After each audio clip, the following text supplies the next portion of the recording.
नमस्कार बच्चों, आपका स्वागत है 8वीं कक्षा के इस वर्ग में।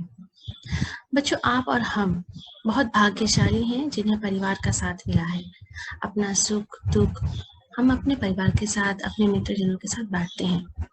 परंतु इस संसार में कई ऐसे भी लोग हैं जो अकेले हैं, जिनका कोई नहीं। आज की हमारी कविता इसी मूल भाव पर आधारित है। कोई नहीं पराया। इसके कवि हैं गोपाल दास सक्सेना नीरज। आइए कवि परिचय जान लें। गोपाल दास सक्सेना नीरज जी का जन्म इटावा उत्तर प्रदेश में हुआ। नीरज जी हिंदी साहित्यकार, शिक्षक, काव्यवाचक एवं फिल्मों के गीतकार भी रह चुके हैं। राष्ट्रकवि रामधारी सिंह दिनकर ने उन्हें हिंदी की वीणा का नाम दिया था। उनकी प्रसिद्ध रचनाएं हैं आसावरी, बादलों से सलाम लेता हूँ, गीत जो गाए नहीं, नीरज की पाती, काव्यांजलि, नीरज संचयन, नीरज के संग कविता के साथ रंग, बादल बरस गयो, नदी किनारे, लहर पुकारे, दीप जलेगा आदि। कोई नहीं पराया। कोई नहीं पराया, मेरा घर सारा संसार है। मैं ना बंधा हूँ देश काल की जंग लगी जंजीर में। मैं ना खड़ा हूँ जाति पाति की ऊंची नीची भीड़ में। मेरा धर्म ना कुछ स्याही शब्दों का सिर्फ गुलाम है। मैं बस कहता हूँ कि प्यार है तो घट घट में राम है। मुझसे तुम ना कहो कि मंदिर मस्जिद पर मैं सर टेक दूं। मेरा तो आराध्य आदमी देवालय हर द्वार है। कोई नहीं पराया, मेरा घर सारा संसार है। इन पंक्तियों में कवि कहते हैं कि मैं समाज में फैली कुरीतियों को नहीं मानता। मैं जाति पाति ऊंच नीच का भेदभाव नहीं करता। मेरा धर्म किताबों में लिखी गई शब्दों के गुलाम नहीं है। मैं सभी धर्मों को समान मानता हूँ। मेरा मानना है कि जहाँ प्यार बसता है वहीं देवताओं का निवास होता है। मैं किसी मंदिर मस्जिद में जाकर सर नहीं टेकना चाहता। मेरा आराध्य, आराध्य अर्थात जिसको हम पूजते हैं, पूजने योग्य। तो कवि कहते हैं कि मेरा आराध्य तो केवल मनुष्य है। मेरा देवालय अर्थात मंदिर, हर द्वार मेरे लिए मंदिर के समान है। कोई मेरे लिए पराया नहीं, ये सारा संसार मेरा घर है। आगे कहते हैं, कहीं रहे कैसे भी मुझको प्यारा यह इंसान है। मुझको अपनी मानवता पर बहुत बहुत अभिमान है। अरे नहीं देवत्व, मुझे तो भाता है मनुजत्व ही। और छोड़कर प्यार नहीं स्वीकार सकल अमरत्व भी। मुझे सुनाओ तुम ना स्वर्ग सुख की सुकुमार कहानियां। मेरी धरती 100 स्वर्गों से ज्यादा सुकुमार है। कोई नहीं पराया, मेरा घर सारा संसार है।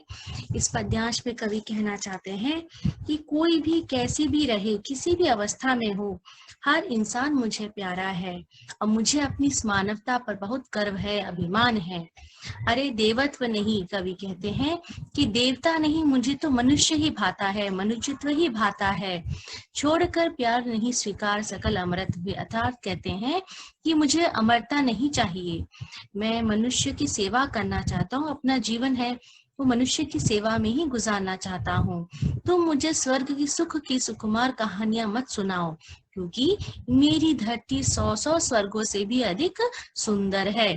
कोई नहीं पराया, मेरा घर सारा संसार है, अर्थात ये सारा संसार ही मेरा घर है।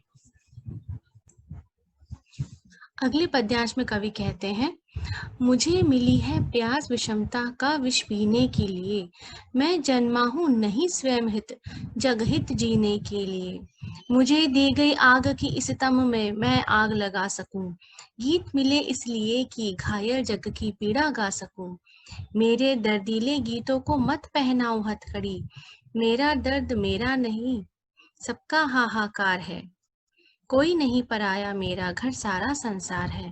इन पंक्तियों में कवि कहते हैं कि मुझे जो प्यास मिली है वो इस संसार में फैली विषमता अर्थात ऊंच नीच का भेदभाव, छोटे बड़े का जो भेदभाव किया जाता है उसको उन्होंने विष की संज्ञा दी है। तो वो कहते हैं कि जो मुझे प्यास मिली है वो इस संसार में फैली विषमता का विष पीने के लिए मिली है। मैंने इस संसार में जन्म लिया है केवल अपने हित के लिए नहीं, अपितु इस संसार के हित के लिए। अर्थात कवि कहना चाहते हैं कि मैं संसार में मनुष्य जाति की सेवा करने के लिए ही जन्मा हूँ। मुझे दी गई आग की इस तम में मैं आग लगा सकूं। तम अर्थात अंधकार। तो कवि यहाँ कहते हैं कि संसार में जो अंधकार रूपी कुरीतियां फैली हैं उनको दूर करने के लिए ही मुझे आग दी गई है। गीत मिले इसलिए कि घायल जग की पीड़ा गा सकूं। अर्थात जो मुझे गीत मिले हैं, गीत गाने का जो हुनर है, जो गुण मिला है, वो इसीलिए मिला है ताकि मैं लोगों की पीड़ा जन जन तक पहुंचा सकूं। दूसरों की पीड़ा गाकर उन्हें जन जन तक पहुंचा सकूं। मेरे इन दर्द भरे गीतों को मत बांधो किसी धर्म या जाति पाति के बंधन में। अर्थात वो कहते हैं कि मेरे दर्दीले गीतों को मत पहनाओ हथकड़ी, इनको किसी जाति पाति के बंधन में मत बांधो, क्योंकि यह दर्द केवल मेरा दर्द नहीं है, यह सबका हाहाकार है, सबकी पीड़ा है जो मैं जन जन तक पहुंचाना चाहता हूँ।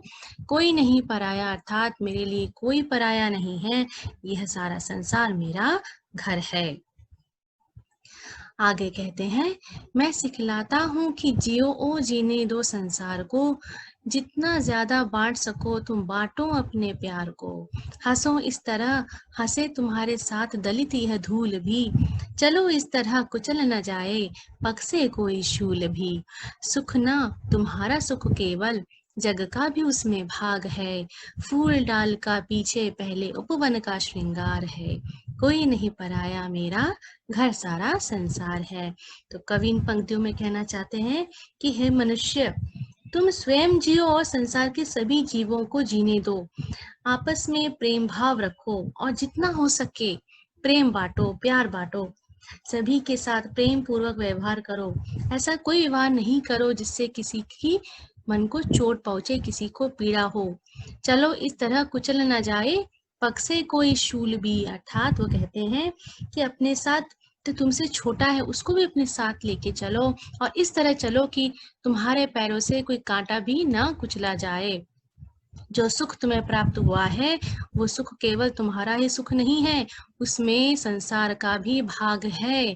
ठीक उसी तरह जिस प्रकार जो फूल है वह पहले उपवन का श्रृंगार है, अर्थात उसकी शोभा जो है उपवन के कारण ही है, वह पहले उपवन का हिस्सा है, बाद में है वह उस डाल का जिसमें उसका जन्म हुआ है।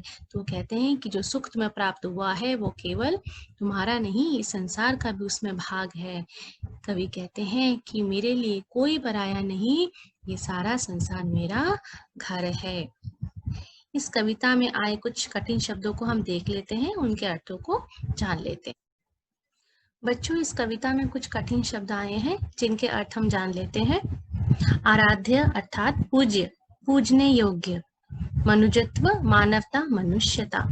विषमता विषम होने का भाव अर्थात छोटे बड़े का भाव। हाहाकार दर्द की चिल्लाहट, कोहराम। दलित कुचला हुआ, दबाया हुआ। शूल काटा, पराया दूसरा। सुकुमार कोमल, तम अंधकार।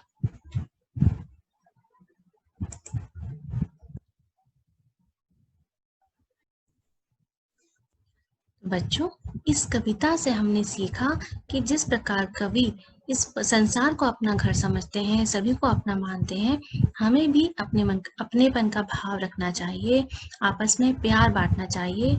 जिस प्रकार कवि वसुधैव कुटुंबकम का भाव लेकर चलते हैं, हमें भी वही भावना अपने मन में बनाए रखनी चाहिए और सभी के साथ अपनेपन का व्यवहार करना चाहिए। आशा करती हूँ आपको ये कविता और इसका मूल भाव स्पष्ट हो गया होगा। तो मिलते हैं अगली कक्षा में अगले विषय के साथ। तब तक के लिए धन्यवाद।